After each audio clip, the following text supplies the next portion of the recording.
जी हाँ दोस्तों, आशीष यादव आज बहुत खुशी की बात है दोस्तों कि आशीष यादव न्यू रक्षाबंधन सॉन्ग इस साल का बहुत धमाकेदार सॉन्ग लेकर आ चुके हैं दोस्तों, जो कि आप लोग वीडियो को स्क्रीन में देख सकते हैं।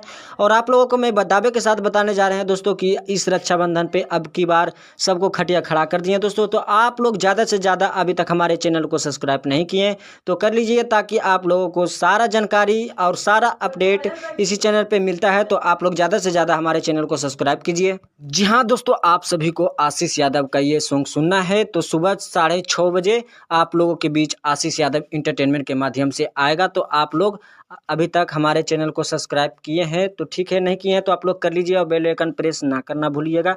जी हाँ दोस्तों, आप लोगों के बीच सभी सिंगरों को न्यूज लाते हैं, जैसे कि आशीष यादव, रोशन रोहित, तमाम सारों सिंगरों को वीडियो आता है। तो आप लोग ज़्यादा से ज़्यादा आप लोग खूब ज़्यादा आशीर्वाद प्यार दीजिए। तब तक इसी वीडियो के साथ समाप्त रहते हैं, तब तक दूसरे वीडियो में